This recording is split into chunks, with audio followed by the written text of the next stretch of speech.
Hello, everyone. Can you hear me? If not, my microphone indicates that it's working. Maybe turn up your speakers a little bit on your computer.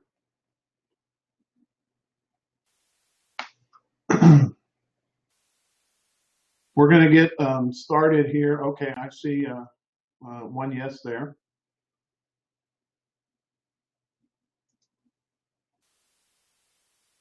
I'm going to go ahead and open up the slides so I can get some housekeeping things done here.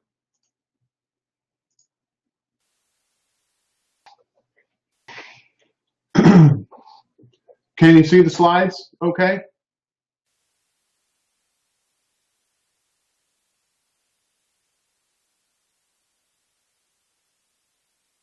Okay, yes, we've got a bunch of yeses here. We've got about, I think, 23 or so people signed up to participate in the webinar. And I think we've got six, including me, six people have logged in so far. And we'll just let them come in as they get here. So we're going to talk today about why wellness fails to control medical costs. And before we get started, I wanted to say thanks for registering and signing up. And hopefully we can have a good discussion and learn a few things that not all of us maybe knew about. Before we get started, I want to take care of a couple of housekeeping items. And I can see some of you have already typed in some responses to the chat box. But if at any point during the presentation, if you have a question, feel free to use that chat box to type in a question, and it'll go straight to me as the presenter of the webinar today.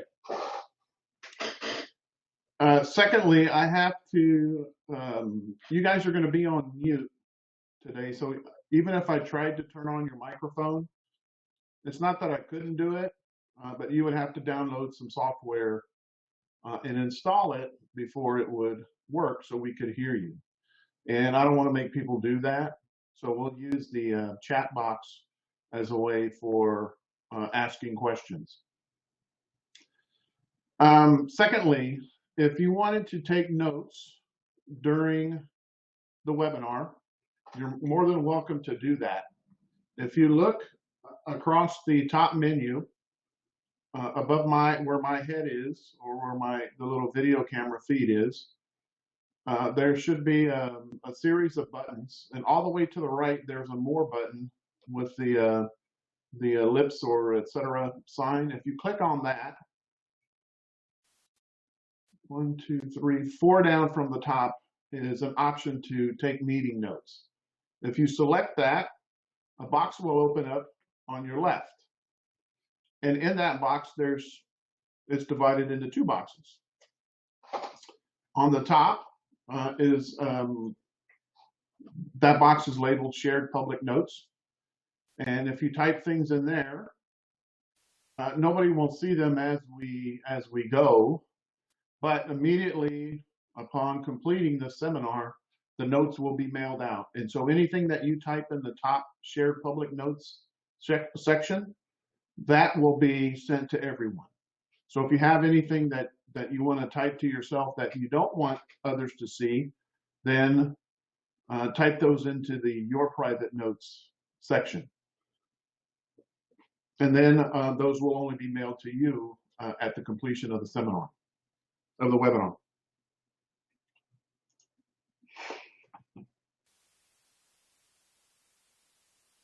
Next, if you see just to the left of the More menu, there's an Interact menu.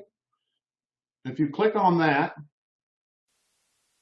you can get my attention by selecting one of these items. Raise your hand, or you're doing okay, thumbs up or thumbs down. slow down if I'm going too fast or speed up if I'm going too slow, and that will indicate to me that I need to do something.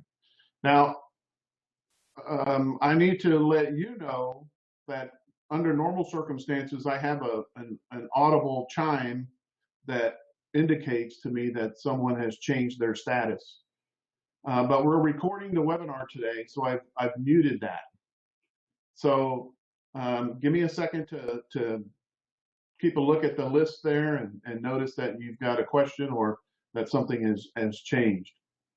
And so that's a way that you can interact with me and indicate that maybe you have a question. Also, just to kind of go back up to one bullet point there on the asking a question. If you have a question during the presentation, if you type it in to the send to everyone or into the chat box, I'm not sure if you as a participant have this option, but I as a presenter, I have the option to send it to individual people or to the presenters or to everyone. And so if you have just a question for me, if you click the little right, all the way on the right hand side, the little down arrow, you can select either me, everyone, or the presenters, I think, as to who will receive your question. Now, as we get a few more people logged in here, and before we get started, the most important, actually most important, but important to us, is when we complete the webinar today, we're going to ask you to take a survey, and we want you to answer the questions in that survey as honestly as you can, because it'll help us. And even though when you go to take the survey, it'll ask you for your name and email address, we won't get that as part of the results or your responses. That's only there so it doesn't get hit by spam and stuff like that. So you would have to be participant in or registered for the webinar to fill that out. And I did say one more thing, but there is now only one more thing. If you look in the chat window there, I've shared 3 different links that you can download. The first one is my business card. So if you don't have my card and you want all my contact information, you can download that. It's a PDF version of it. There's also one of the slides in the presentation has it as well. And then the next 2 links are the actual slides from the presentation. The PDF one contains all of the slides with 2 slides per page. And so you can click that and download it now and print that out while we're talking if you'd like.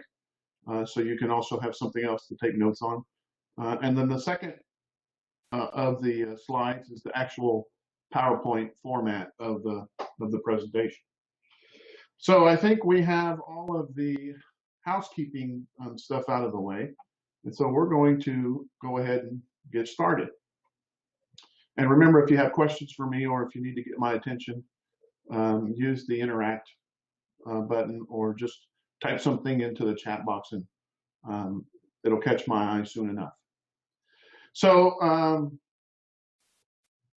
my name is Brian Sakula, and the picture that you see here on the screen is obviously it's a picture of me, and it's from when the Houston Business Journal did a story on us. I think this coming September it will be 4 years ago, and it did a story on us and how we work. And today you'll get an indication of that. In terms of my educational background, I have a PhD in statistics and physiology. In terms of work experience, after completing my PhD, I worked at NASA Johnson Space Center. Did a lot of pre and post spaceflight research on astronauts and astronaut health in terms of being exposed to zero gravity. After leaving NASA, I took a teaching and research job at the University of Houston, where I taught graduate and undergraduate courses in physiology and stats and research methods and those kind of classes. I also taught at the UT School of Public Health at the same time. And after doing that, I started this company, the Health Performance Institute. And in September, it will be 11 years ago that since we've been in business. Now, on a personal note, in terms of my family, I'm married. I have 2 daughters. One is 14, the other is 17. So I'm right in the smack dab in the middle of the good or terrible teens, however you want to describe it. So what are we going to talk about today? Here are our main 3 talking points. The first thing is wellness is on the top of everyone's mind when it comes to the company they work with. And maybe I shouldn't say wellness is on the top of everyone's mind. Healthcare costs are on the top of everyone's mind. And a natural place to turn to address that is wellness. And so when we start looking at the data, sometimes we don't see what we think we should see. And so today what we're going to talk about is why, in terms of those issues with wellness. And we're going to talk about why costs always go up. And then we'll talk about some things that you can do that will give you some positive outcomes and increase engagement.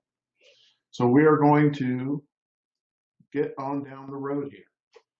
So the first thing we want to talk about is why do costs always increase? And if you follow this stuff in any shape, manner, or form, you know that costs increase usually at a rate higher than inflation. And if we take a look at this table here, we can explain most of it. Now, this table comes from a book called Zero Trends. If you look down on the bottom right there, written by D. Eddington. And basically what this data shows is, if you take a look at the table, we've got on the left-hand side, we've got risk, and we've got 3 different categories: low, medium, and high. And in the middle column, we've got what's called the 3-year change for each of those categories. And then on the right, what we have is what the authors referred to as churn. Essentially, what this means is that the high-risk group of people, and the way they defined high risk in this particular instance, was individuals with 2 or more chronic conditions. And by the way, as a side note, you can take risk, and instead of saying low, medium, and high risk, you could take risk and change that into cost in terms of a company's expenses, and you can put low, medium, and high cost in there, and it would be essentially still be the same thing. So, but basically what happens when people are moving in terms of their health, they're always moving from a category of low risk or low cost to a category of higher risk and higher cost. And that could essentially be going from the low risk or low cost category to the medium risk or medium cost category. Or it could be from medium to high. So what happens is people tend to get more sick over time. And the problem is no one moves backwards. So no one, or very few people, get healthier. So we have a churn rate where the low risk or low cost group tends to shrink over time, and the medium cost or medium risk and the high cost and high risk tend to grow over time. And the combination of those 2 things really inflates our cost.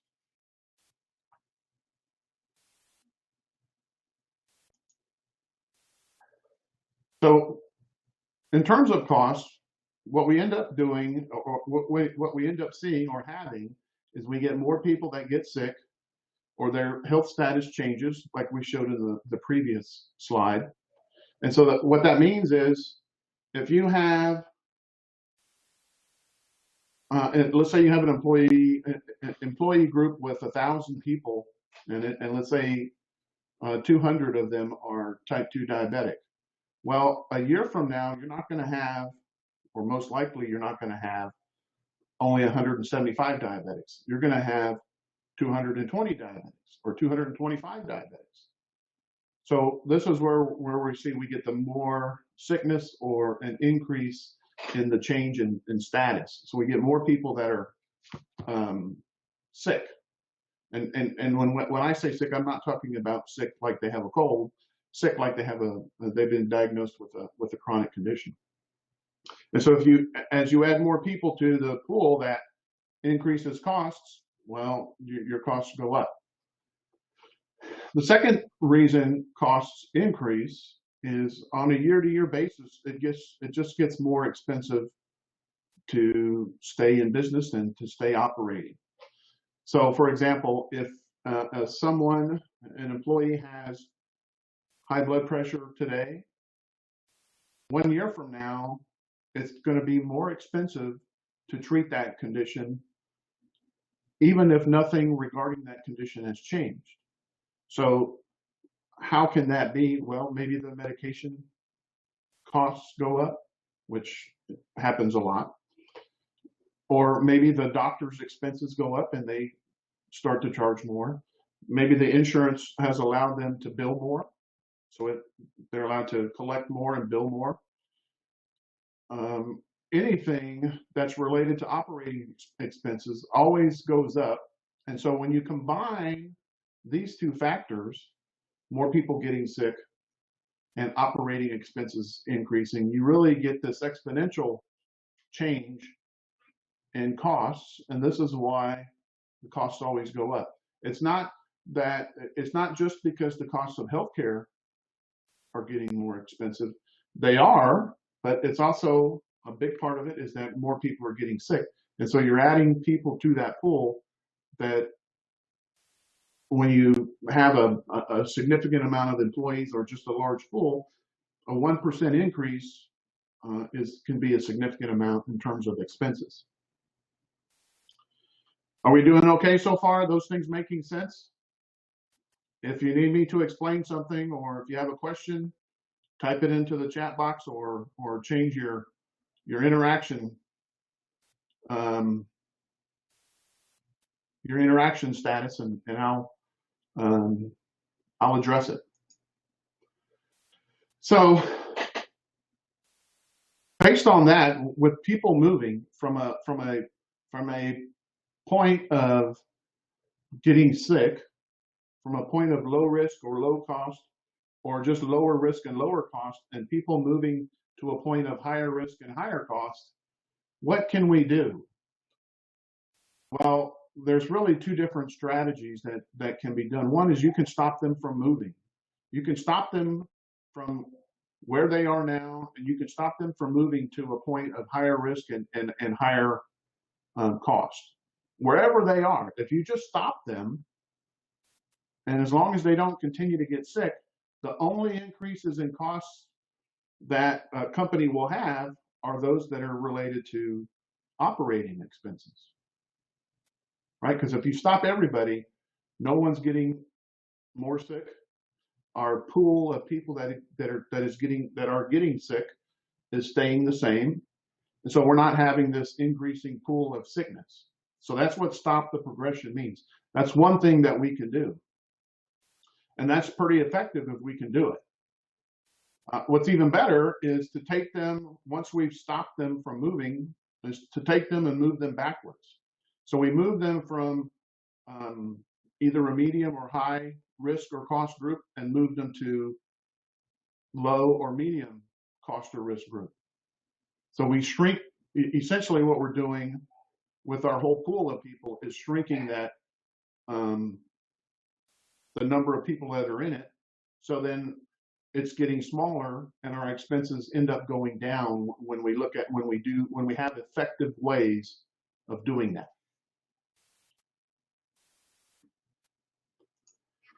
And then, okay, so that makes sense. We can do that. And I'd like to stop people and I'd like to move them backwards. And so then you think, well, how do I do that? Well, that's the topic of today's talk, because then you think this is what wellness is supposed to do. And either you're a health and wellness person within the company, or you're an employee benefits person within a company, or you're a broker or an insurance provider, and you get all these options, and you start implementing, or you start offering them to the company, and look, we can do all this stuff, and you feel great. This is what's going to happen. So the company or you and whomever it is, they start implementing this stuff, start looking at the outcomes, start looking at the results, and maybe a year later you go from looking like this to going, nothing happened. Right? I'm sure that this has happened quite a bit, because in our company, when we're dealing with clients or potential customers, we hear this a lot. We tried to do this and it just doesn't work. And so you're saying a few cuss words about wellness and implementing these programs. And so today we're going to talk about why all of this happens in terms of why we don't get any outcomes. And really we've boiled it down to three kind of very related topics. And if you look at the screen there, they're listed there, but we call them sameness. I'm not sure if that's really even a word, but that's one of the things that we refer to. The other one is, when you're talking to a broker or any of these vendors, they talk about how their program is based on the latest science or the latest research. And is that the case? And then finally, we have this thing called the blame game that we'll explain when we get to it. So we're going to start with the sameness idea first. And so the question that I have is, do choices matter? Well, if we look at the screen here, we have two apples and they're basically the same apple. So maybe choice doesn't matter too much when we're picking between these two apples. But what about if we look at three different apples? We have a green apple, a yellow apple, and a red apple.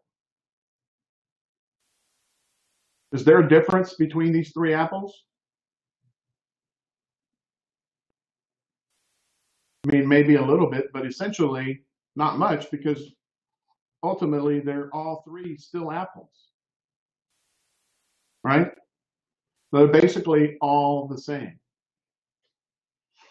Let's get some other examples here and see what we can come up with. What about two different bags of Doritos? We've got the nacho cheese and the Cool Ranch or Blue Ranch. Are there any differences in these two bags of Doritos?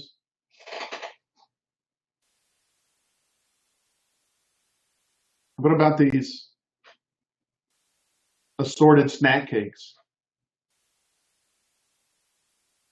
They all taste a little different.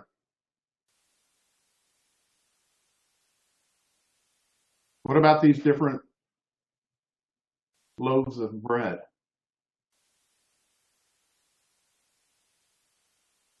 They're all essentially the same. And what we're trying to say here is, if you think about, we're gonna remove the apples from the equation here, but we had chips, we had snack cakes, and we had bread.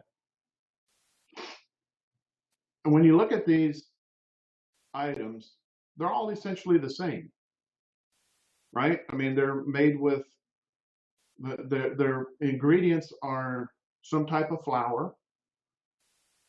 In the case of chips, it's potato flour, and in the case of the cakes and the bread, it's a wheat flour. They have some kind of oil that either is included as an ingredient or cooked in. And in today's world, that's typically a vegetable oil. And the third thing They have some kind of salt or sugar for a little bit of flavor.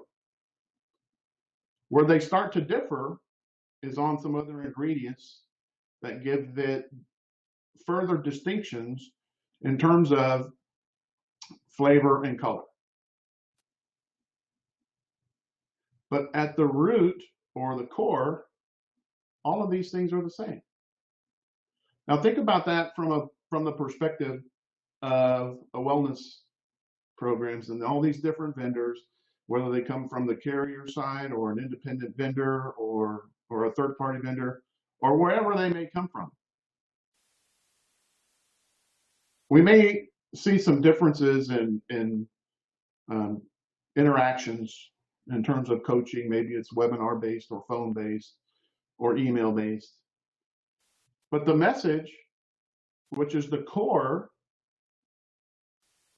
of what we're telling people to do, is essentially the same across all of these different programs. So does it really matter what we choose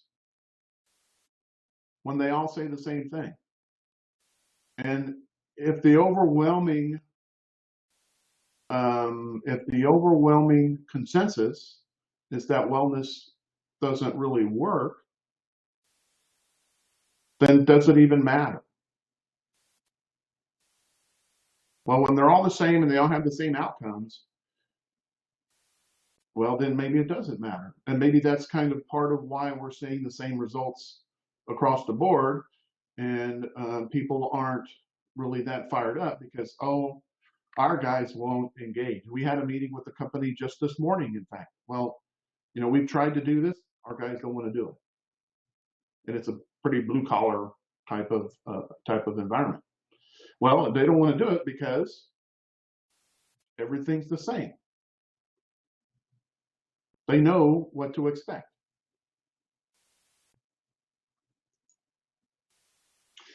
And what does that mean? That means, well, whether the program is delivered by a health coach, a dietitian, a medical doctor, or anything in between, they know what the message is. Why should they sign up for a program we offer if they know what they're going to hear? When they can go to Google and type in a few key terms and find the same information, or they can go to the bookstore and buy a book for 20 bucks, or even better yet, they go to half price books and spend $2 for a book.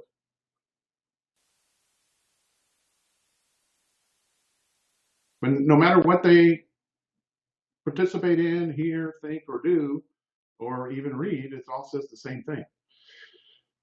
So this is one major problem that we see within wellness programs. It's this one size fits all. They're all the same. And for the people that hear it, hey, it's great. But it tends to do a very poor job of engaging in attracting the people that need it the most. John Doe down the hallway who's 300 pounds and has 2 or 3 conditions needs this, but he doesn't do it. And the reason he doesn't do it, multifactorial reason, a bunch of different reasons. One of them is he knows what he's going to be told to do because it's all around him. It's conventional wisdom.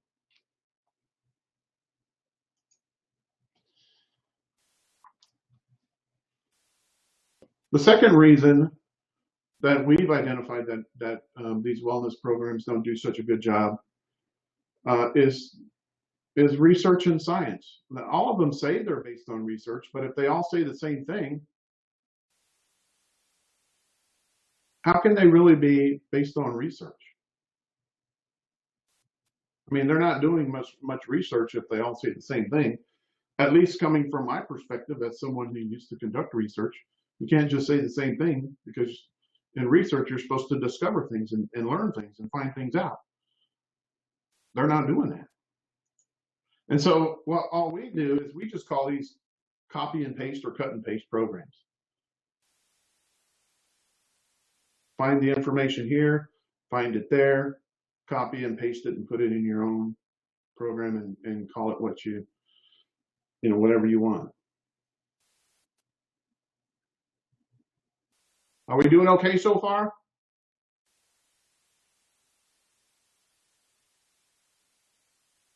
Excellent.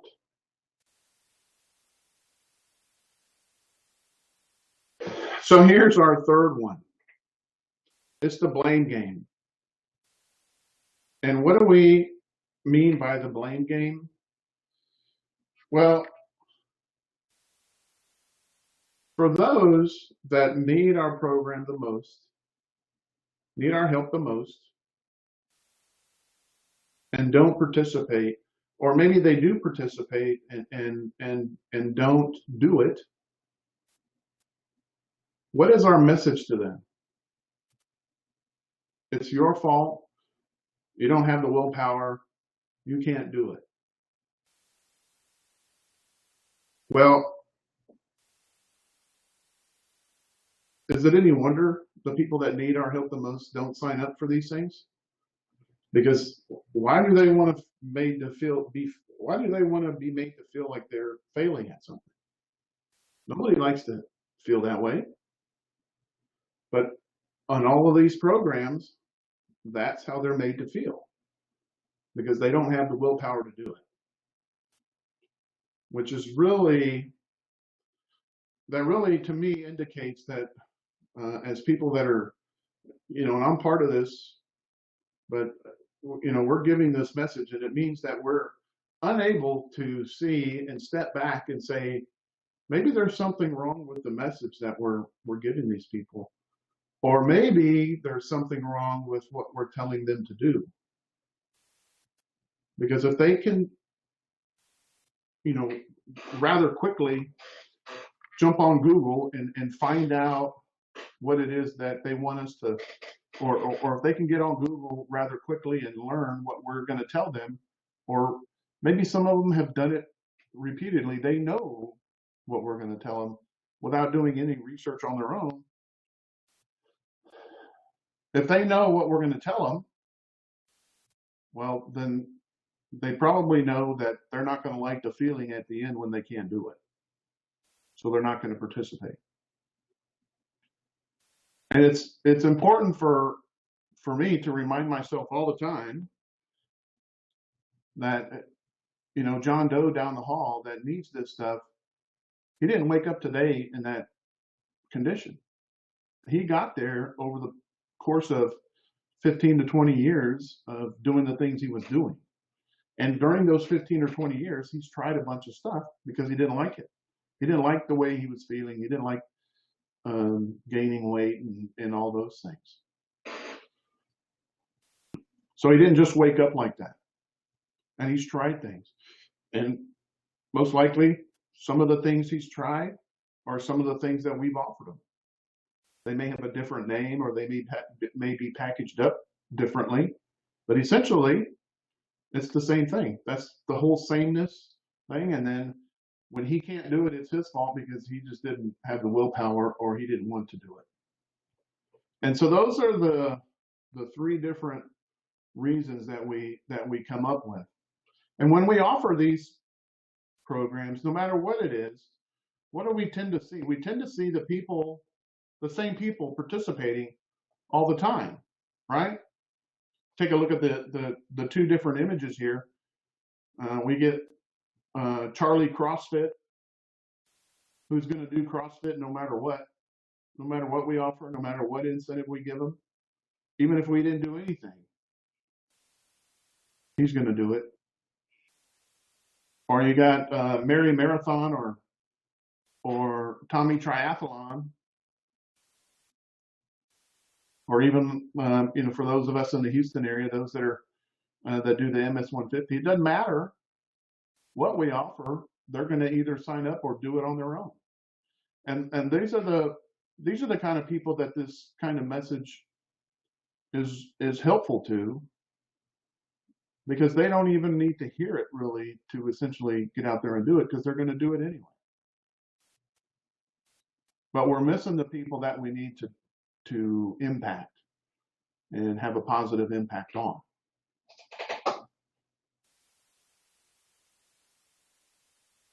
One of the things we hear all the time is, well, our guys just won't get engaged. Our employees won't get engaged. Does anyone happen to know what this may be a picture of? If you know, you can type it into the chat box. I'll give you a few seconds to look and see. Yes, we have a winner, Mr. Baker, and he is correct. This is somewhere in New York City. I want to say it's Manhattan or maybe Fifth Avenue. I'm not sure. That could be one and the same. I'm not that familiar with how New York is laid out, but it's the Apple Store in New York City. It's the day that, I don't know, a couple iterations of iPhones ago, that this phone went on sale. And there's a lot of people there. And all of those people are there to get the latest phone. So they're engaged in this activity. Apple has them engaged. You know, set aside what you think about people sleeping on the sidewalk to get a phone, but they're engaged.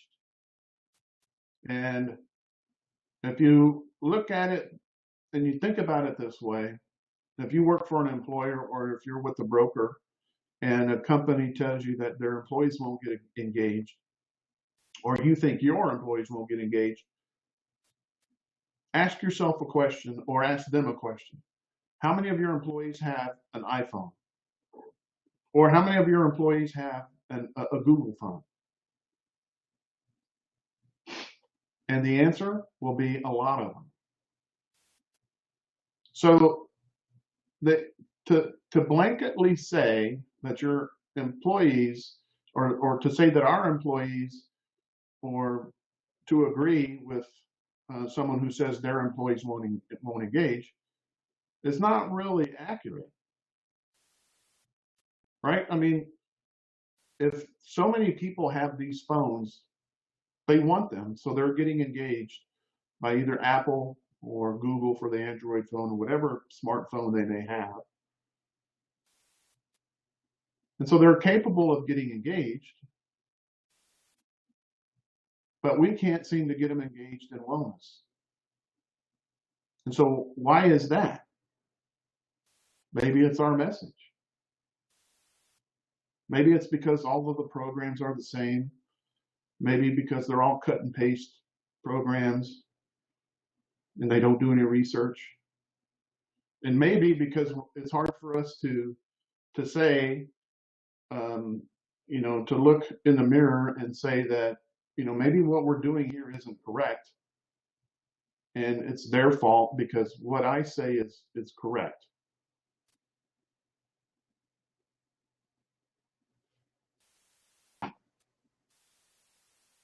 So how do you get them engaged? And we're going to go through some examples of things that we do. And if you would like more information when we get done here, my business card is in the slides here. You can contact me, and I'm glad to help you in letting you know more about what we do and seeing what you can do to increase the engagement of your employees. But we have this program called the Academy, and this is our and what you see up here on the slide is the Academy is a 12 module program, and what you see there are the 12 different modules. And what we do with this is we target people that need help the most, the ones that never show up. They're either diagnosed with type 2 diabetes, high blood pressure, or high cholesterol, or they're at risk for one of those conditions. And if you follow the prevalence data of any of these conditions, if you follow that at all, that's almost everybody on the planet, at least in the United States, particularly for type 2 diabetes, where there's over 50% are either diagnosed, undiagnosed, or pre-diabetic. It's ridiculous how out of control it's getting. But we focus our message on these people, and our objective is to help them to get to a point where they can get off of their medications. And we'll talk about a little bit more about that in just a second. But we had to come up with a way to say, why are these people not participating? And let's look at maybe if there's a way we can eat that helps us deal with hunger. And let's see if we can develop a program around that. And we did that several years ago. And there's really kind of two things about hunger. There's the physical side and the psychological side. And really, when you look at the research, the physical aspects of hunger are really the tail that wags the dog when it comes to the psychology and the psychological aspects associated with food. So it's very clear in the research that if you look on the right-hand side there, that it's not just about willpower. And in fact, you can eat in such a way to where willpower is less of a problem. You can't really make it go away, but fighting willpower is an easier thing to do. And in terms of the psychological thing, when you eat in a way to control the physical side of hunger, you control the things that go into the brain that make people behave in a way to where they think they need a snack, or they think they need this food or that food late at night, or the habits or any of those kinds of things. Because no matter what anyone thinks, the psychology of eating is all about what your brain gets in terms of the signals that it receives from the body. Your brain isn't this organ that sits there and thinks about these things. It receives inputs and deciphers those inputs and sends out messages. And then you are compelled to go do something based on those messages that get sent out. But you can change the messages that go in, which is the controlling the input part. And that changes the outgoing message. And that compels you to either do something or do nothing, or to change your behavior. And then we go through that with all of those different topics, and specifically the macronutrients. And then if you look at how all of this stuff works with exercise, for most people that we talk to and deal with and help when we contract with these programs, that it's not just, exercise is not just about burning calories. It's about much more than that. And it's one of the important things that it's about beyond just burning calories. It's how is your body producing those calories to meet the demands of the exercise. And as a result of that, to improve health, when people are starting, we don't think it's a good idea for them to go jogging. We think other types of exercise are better for them. And then once they can achieve some other objectives, then they can start jogging again.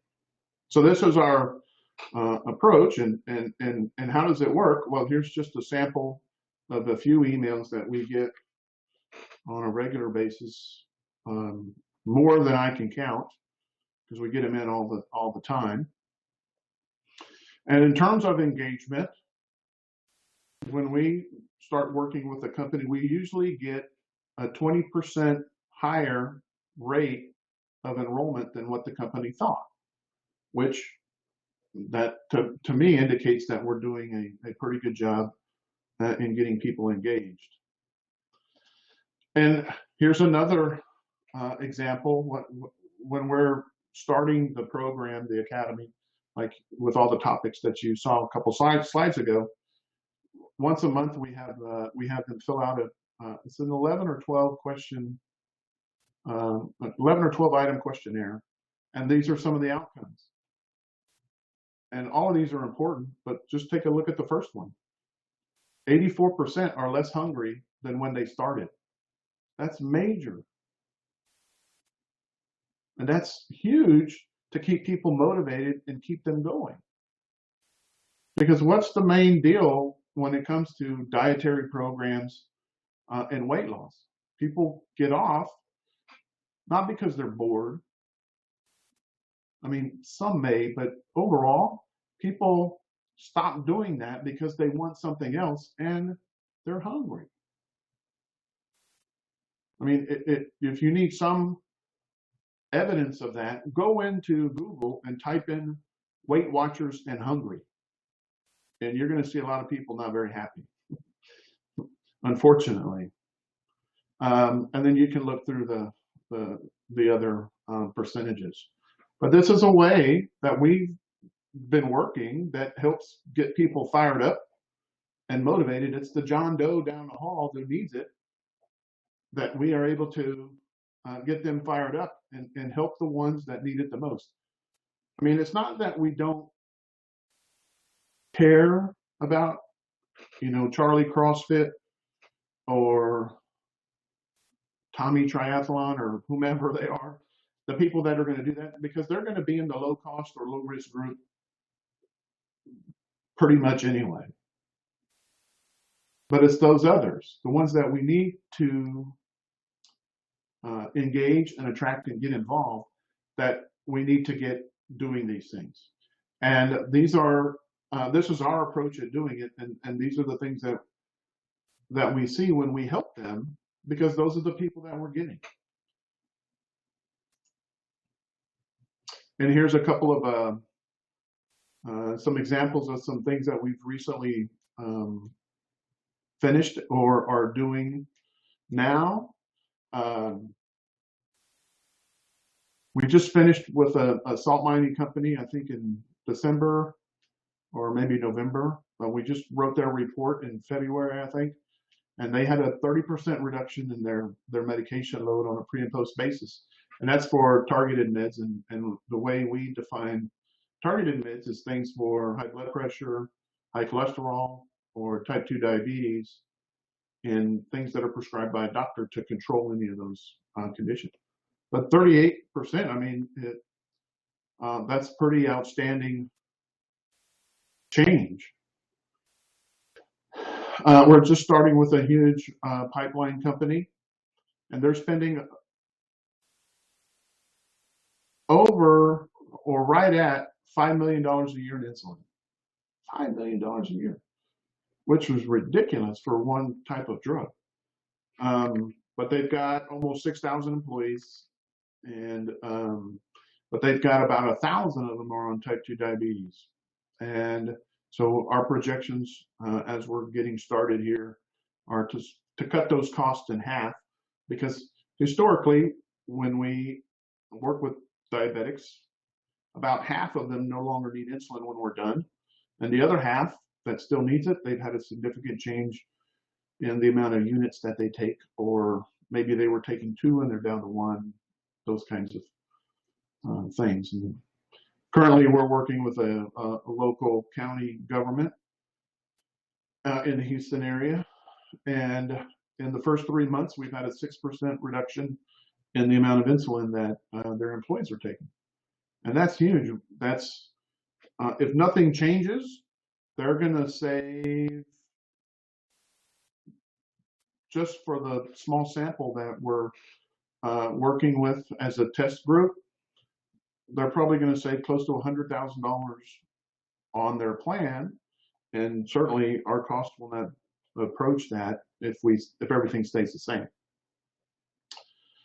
And so my point is, with all of this, is that there's things that we can do when we're on this side of the equation and trying to help people, trying to help companies, whether we're an employee of the company, whether we're brokers, or whether we are wellness professionals.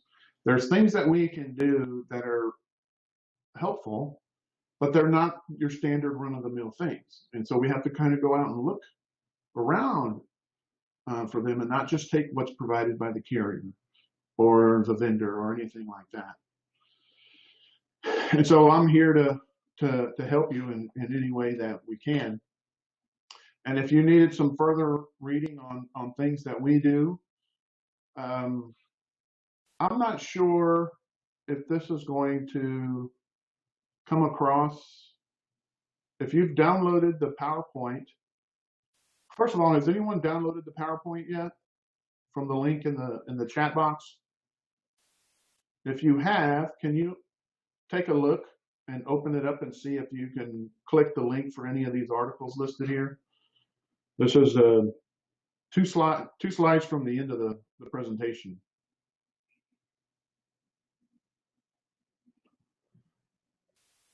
For some reason, our PDF, when we save this PDF, there's got to be some setting in the software that we're missing, but it's not receiving those, or it's not converting those into links. And previously it had.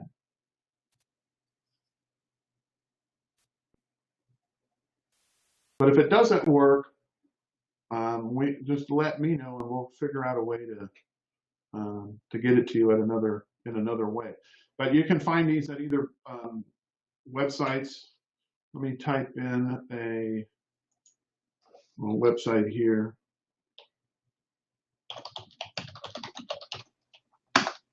There's one website, and here is the other.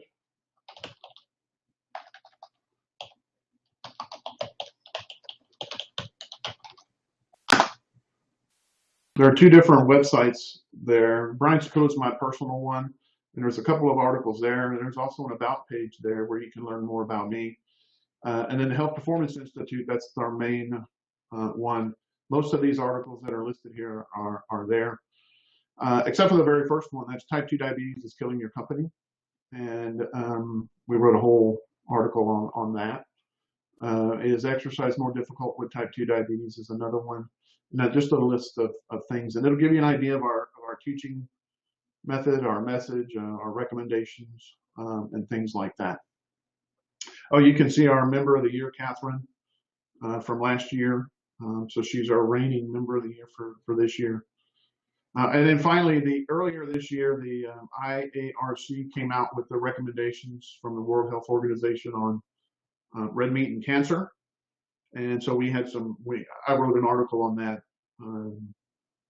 because that was getting a lot of publicity and generating a lot of questions from people in our program. So we kind of addressed that in that article there. Here's my business card. This is in the slides, so you don't have to worry about, furiously writing all of this stuff down. If you need to get a hold of me directly, the easiest way is to call my cell phone or send me an email. Because I'm never in the office. But the easiest way to send me an email or call my cell phone. I do get text messages on my cell phone, but I don't do me and text messages are kind of like oil and water. We don't mix very well. So you send me a text message, it's kind of a flip of a coin if we're going to have a good interaction or not. And so I just need to make a decision to do that, and just don't really do very well on that. But email and phone calls work great. So now what I want is to say thanks for joining me today. I appreciate you signing up. If you have any questions, we've got a little under 10 minutes left on what we had for the scheduled amount of time. If you have any questions, feel free to not feel free, but please send them into the chat box, and we can always scroll back to any of the slides that we've covered already. And outside of that, while you're thinking about that, when we get done with the webinar, I'll just remind you that I would encourage you to fill out the survey of our webinar today, because we will get valuable feedback from you participating or submitting that, and we'll help that to do those better in the future. Second, as soon as we get done, the system here that we do the webinar on will send you the email with the notes and the links and all that stuff. And if you took notes on your own and kept them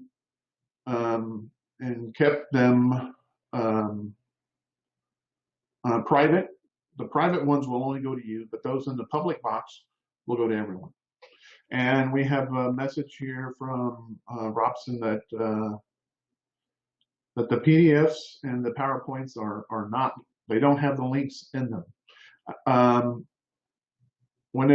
If you try, I'm going to add another slide here. while we're talking, and I'm going to share it.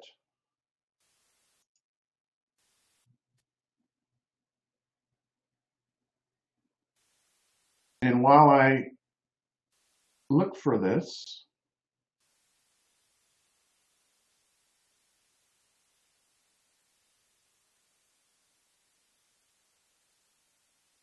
if you have questions, type them away.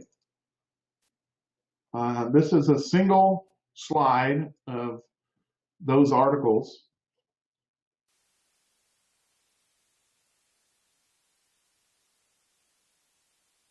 I don't know what happened to it.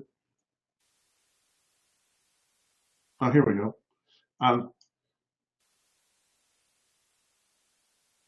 So I put this in here in the chat section. So if you click to download for that and you put it into the slideshow mode, you should be able to download it there. If not, what I'll do is I will get a single page that has these articles with the links in them. I'll figure out a way to get them to you. In the meantime, if you just search for those articles on either of those two websites, and frankly, when you get to briansakula.com or the healthperformanceinstitute.com, when you load those pages, on the right-hand side, you should be able to look just on the right, in the right-hand column. Let's see if I can load this up for you and share my screen real quick.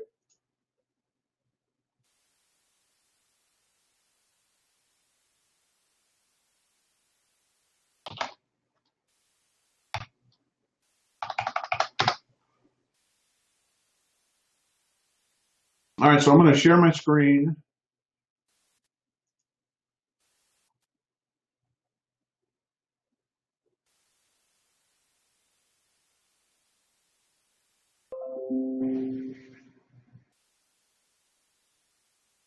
And if you look, this is the Health Performance Institute. And under the recent posts here on the right, you'll see a bunch of different articles, and some of them are listed with on that page. And the same thing for the Brian Sakula website. Type 2 diabetes is killing your company. This is the article that's listed there. So you can find most of those without even having to worry about it, or to find it rather quickly. So that's the end of our webinar today. If you have any questions, please, I would encourage you to email me, because I'm more than happy to help in any way that I can. And before I finish up, just a couple of things. Remember, the email's coming with the notes and all these links where you can download these files or go look for things. That's number one. And number two, please fill out the survey, and because that will provide us with some valuable feedback. So if no one has any more questions, I think we're done for the day. And thanks for your participation. And oh, there's one more thing. As soon as this webinar is being recorded, as soon as this recording is complete, the processing is complete, we will let you know, so then you can go view it online, and anyone that you want to share it with, feel free to do that. So if there are no questions, I'm going to go ahead and exit out. And real quick, thank you for your attendance and participation today. Everyone have a great day. Thank you.